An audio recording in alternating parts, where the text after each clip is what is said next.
अनियन्त्रित इच्छालाई सङ्कल्पले रोक। दृश्य द्रष्टा साक्षीभित्र चेतनालाई खोज।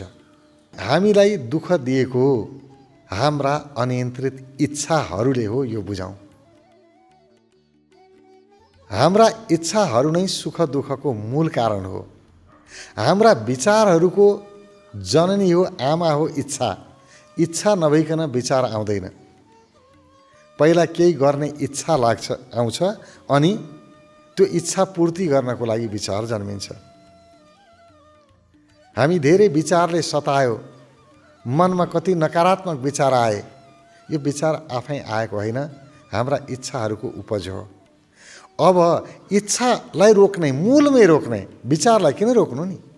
पहिला मूलमा रोक्ने, इच्छालाई रोक्ने, जसले आफ्ना इच्छाहरूलाई नियन्त्रित बनायो। रोक्नेको अर्थ इच्छाहरू बन्द गर्नु भने होइन, काम लाग्ने इच्छाहरूलाई प्रयोगमा लिएर आउने। जुन इच्छा काम लाग्दैनन् उनीहरूलाई हटाइदिने। हामी त यस्तो इच्छा मनमा लिएर बस्छौँ जो कार्यान्वयन गर्नै सकिँदैन, जसको केही अर्थ छैन, जीवनमा उपयोगमा आउँदैन। भनिन्छ नि, मानिसको मनमा 24 घण्टामा 60,000 भन्दा बढी विचारहरू आउँछन् रे। यसको अर्थ इच्छाहरू आउँछन्। 60,000 इच्छा जन्मिन्छन् के सबै पुरा गरेर साध्य लाग्छ र? त्यसमध्येका मूल इच्छाहरूलाई प्रयोग गरेर बाँकी हटाउनको लागि प्रयत्न गर्नुपर्छ, जसले आफ्ना इच्छाहरूलाई नियन्त्रणमा लियो। कसले सुख दिन्छ, कसले दुःख दिन्छ, के गर्नुहुन्छ, के गर्नु हुँदैन, मूल्याङ्कन गर्यो, आत्मसमीक्षा गर्यो भित्रबाट र उपयुक्त कुराहरू मात्रै गर्यो। उसले इच्छालाई नियन्त्रणमा गर्यो। त्यो व्यक्ति कहिल्यै दुःखी हुँदैन। इच्छा नियन्त्रित गर्ने व्यक्ति दुःखी हुनै सक्दैन। हामीलाई अरूले दुःख दिएको होइन, कुनै पनि शक्तिले दुःख दिएन। दुःख दिएको छ भने हाम्रा अनियन्त्रित इच्छाहरूले हामीलाई दुःख दिएको छ। यसलाई नियन्त्रणमा कसले लिएर आउन सक्छ त? एउटै मात्रै शक्ति छ, निर्विकल्प शक्ति। अर्को विकल्पै छैन इच्छाहरूलाई नियन्त्रित गर्ने। इच्छा भन्दा पनि बलशाली एउटै मात्रै शक्ति छ। त्यो शक्तिको नाम हो सङ्कल्प। सङ्कल्प शक्ति, आफूभित्रको दृढता, अठोट। म यो गर्छु भनेपछि बस गर्छु, सकियो। मैले बोलेँ, मैले गरेँ, बस सकियो। अरू केही गर्नै छैन। मैले जे ठाने, जे बोलेँ, जे गरेँ, हुन्छ भनिसकेँ, सकियो। अब दायाँ बायाँ म गर्दिनँ। जुन व्यक्तिले सङ्कल्प लियो, यो काम म गर्छु भनेर सङ्कल्प लियो र सारा ऊर्जा त्यो सङ्कल्प पुरा गर्नको लागि लगानी गर्यो, उसमा अनियन्त्रित इच्छा आउनै सक्दैनन्। इच्छाहरू आए भने पनि त्यो सङ्कल्प पुरा गर्नको लागि चाहिने इच्छाहरू मात्रै जन्मिन्छन्। मैले एउटा कुनै काम गर्छु भनेर सङ्कल्प गरेँ, यो काम चाहिँ म कुनै पनि हालतमा पुरा गर्छु भनेर मैले सङ्कल्प गरेको छु। अब मेरा मनमा आउने इच्छाहरू, विचारहरू कस्ता आउँछन्? त्यो सङ्कल्प, त्यो काम पुरा गर्नको लागि आवश्यक चाहिने इच्छाहरू, चाहिने विचारहरू मात्रै जन्मिन्छन्। अरू इच्छाहरू कहाँ हराउँछन्। अरू अनावश्यक चिन्ता, अनावश्यक तनाव दिने प्रकारका विचारहरू आउँथे। ती विचार कहाँ अलप भए थाहा पनि हुँदैन। सारा विचारहरू गायब हुन्छन्। कति सुन्दर तरिका छ। यति जान्यो बस पुग्यो। आफ्ना अनियन्त्रित इच्छा रोक्ने एउटै मात्रै तरिका, निर्विकल्प तरिका, त्यो हो सङ्कल्प शक्ति। पहिलो कुरा, जीवनमा के गर्ने हो आफूले, म यो गर्छु तय गर्ने, आफ्नो लक्ष्य निर्धारण गर्ने। मैले यो काम चाहिँ गर्नै छ र जे गर्नु छ अब यो म गर्छु सङ्कल्प गर्ने। सङ्कल्पको नियम हुन्छ, विधि हुन्छ। मैले योभन्दा अगाडिका कार्यक्रमहरूमा पनि सङ्कल्पको नियमको विषयमा, सङ्कल्प कसरी लिइन्छ मैले भनेको छु। युट्युबमा पनि हुनसक्छ, खोज्न सकिन्छ। सङ्कल्प गर्ने विधि छ। त्यो विधि प्रयोग गरेर सङ्कल्प गर्ने।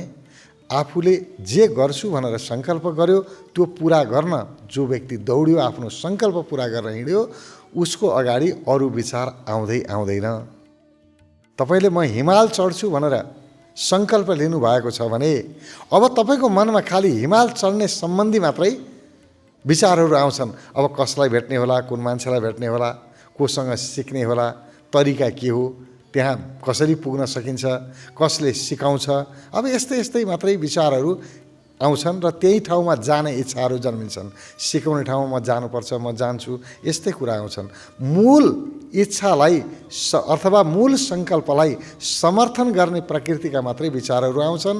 अरू यसले दुःख दियो, उसले बिगार्यो, यहाँ मलाई नोक्सान भयो, यो के भयो, यी चाहिने नचाहिने दुःखहरू गए, सब सकिए।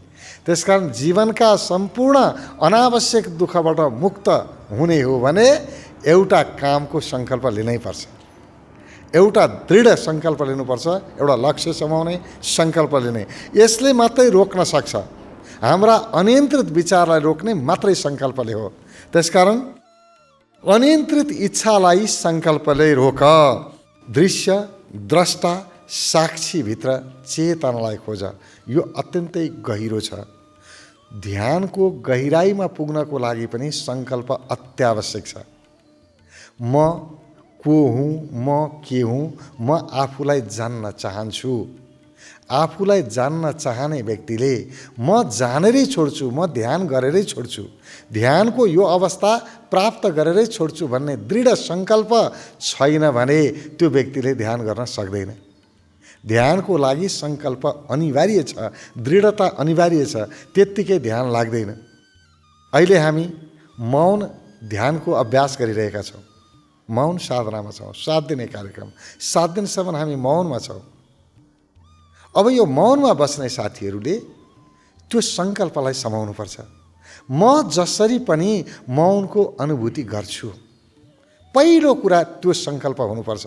अनि उसले विधि समाउँछ। अब जतिखेर पनि चिन्तन के चल्छ, मैले जसरी पनि मौनलाई समाउँछु भनेको छु, छुन्छु भनेको छु, त्यसको अनुभूति गर्छु भनेको छु, त्यसकारण के उपाय हुनसक्छ त? अब उपायको खोजी गर्छ, त्यही सम्बन्धी विचारहरू आउँछन्, त्यही सम्बन्धी इच्छाहरू उसको मनमा जन्मिन्छन्, ऊ त्यो क्षेत्रमा अवश्य पनि पुग्छ।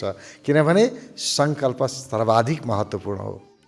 त्यसकारण ध्यानको लागि पनि सङ्कल्प चाहियो, पहिलो कुरा।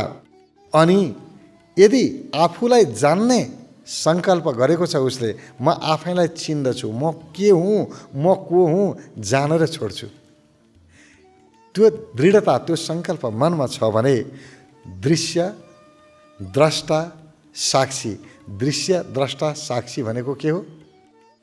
एउटा दृश्य जो देखिन्छ, अर्को द्रष्टा जसले हेरिरहेको छ, अर्को साक्षी जसले मैले हेरिरहेको छु भन्ने पनि थाहा छ। 3टा तत्त्व हुन्छ हामीसँग। एउटा दृश्य, मैले तपाईँलाई हेरेँ, देखिरहेको छु, यो दृश्य भयो, दृश्य देखेँ। दोस्रो द्रष्टा भनेको मसँग हेर्ने क्षमता छ, म हेरिरहेको छु। एउटा हेर्ने दृश्य छ, अर्को हेर्नेवाला छ, अर्को चाहिँ मैले हेरिरहेको छु है भनेर थाहा पाउनेवाला अलग छ। त्यो थाहा पाउनेवाला साक्षी।